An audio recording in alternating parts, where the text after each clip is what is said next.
சிம்பிளா, ஈஸியா நம்ம வீட்லயே பாதாம் பால், அதுக்கப்புறம் பாதாம் பவுடர் எப்படி பண்ணுறதுன்னு பார்க்கலாம். இந்த பவுடர் வந்து புரோட்டீன் ரிச் ஆனதுன்னு சொல்லலாம். எந்த கலருமே ஆட் பண்ணாம பண்ணியிருக்கோம். அதே சமயம் சுகருமே குறைவா தான் போட்டிருக்கோம். கிட்டத்தட்ட 1 மாசம் வரைக்குமே இந்த பவுடர் கெட்டு போகாது. வேணுங்கிறப்ப எடுத்து சூடான பால்லயோ, இல்ல சில்லுன்னு இருக்கிற பால்லயோ கூட நீங்க போட்டு சாப்பிடலாம். ஐஸ்கிரீம் பண்ணலாம், குல்ஃபி பண்ணலாம். எல்லாமே நல்லாயிருக்கும். இதுக்கு முதல்ல 1 கப் பாதாம், 1 கப் முந்திரி, 1/2 கப் பிஸ்தா, அதுக்கப்புறமா ஏலக்காய் போட்டுக்கலாம். இதெல்லாம் போட்டுட்டு நல்லா ரோஸ்ட் பண்ணணும். ரொம்ப ப்ரௌன் ஆகணும்னு அவசியமே இல்ல. கிட்டத்தட்ட ஒரு 5 நிமிஷம் ரோஸ்ட் பண்ணா போதும் உங்களுக்கு. ஸோ இப்படி நல்லா ரோஸ்ட் பண்ணும்போது உங்களுக்கு ரொம்ப நாள் வச்சிருந்தா கெட்டு போகாம இருக்கும். இப்போ இத நம்ம ஆற வச்சிடலாம். ஆற வச்சுட்டு நம்ம மிக்ஸியில போட்டு அரைச்சுக்கலாம். ஸோ மிக்ஸியில போட்டு அரைக்கும்போது வந்து சூடு இருக்கக்கூடாது. இதில வந்து குங்குமப்பூ கிட்டத்தட்ட ஒரு 1 டேபிள் ஸ்பூன் போட்டுக்கலாம். இல்லைனா 1 டீஸ்பூன் கூட நீங்க போட்டுக்கலாம். மஞ்சள் தூள் வந்து பார்த்தீங்க அப்படின்னா 1/2 டீஸ்பூன். இப்போ சுகர் இல்ல ப்ரவுன் சுகர் எது வேணாலும் நீங்க போட்டுக்கலாம்.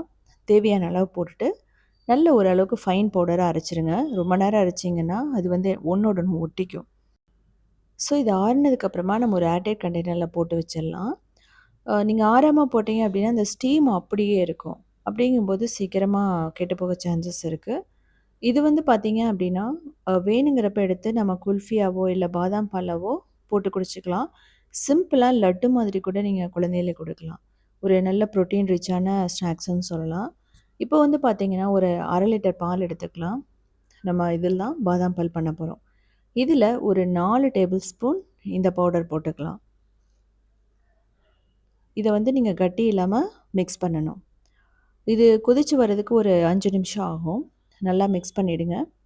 இதில தேவைப்பட்டா நம்ம சுகர் போட்டுக்கலாம்.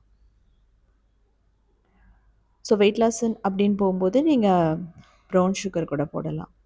இல்ல அப்படின்னா லைட் சுகரா கூட நீங்க குடிக்கலாம். கொஞ்சம் திக்காச்சுன்னா நல்லாயிருக்கும். இதுக்காக நீங்க கார்ன்ஃப்ளவர் எல்லாம் மிக்ஸ் பண்ணிடாதீங்க. கார்ன்ஃப்ளவர், பால் பவுடர் இது எதுவுமே வேணாம். கடைகள்ல பார்த்தீங்க அப்படின்னா, ஃபுல் அண்ட் ஃபுல் சுகர் தான் இருக்கும். கொஞ்சமா பாதாம், பிஸ்தா இருக்கும் அவ்வளோதான்.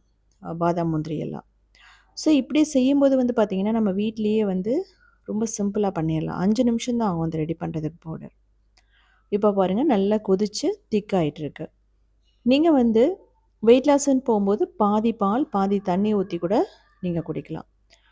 ஸோ இத வந்து நல்லா ஆறுனதுக்கப்புறம் ஃப்ரிட்ஜில வச்சுருங்க. நல்லா சில்லுன்னு ஆனதுக்கப்புறம் நம்ம ஊத்தி குடிச்சிடலாம். ஸோ கடைகள்ல பார்த்தீங்க அப்படின்னா, இந்த மாதிரி ஒரு கிளாஸ்ல வந்து போட்டு குடுப்பாங்க.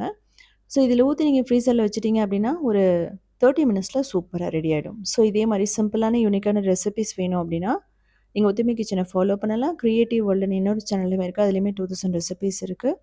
சவுத் இண்டியன் ஃபுட் ஸ்டார்ட்ங்கிற வெப்சைட்ட 19 இயர்ஸா ரன் பண்றோம். அதிலயுமே 8000 ரெசிபீஸ் இருக்கு. ஸோ செஞ்சு பார்த்துட்டு கமெண்ட் பண்ணுங்க.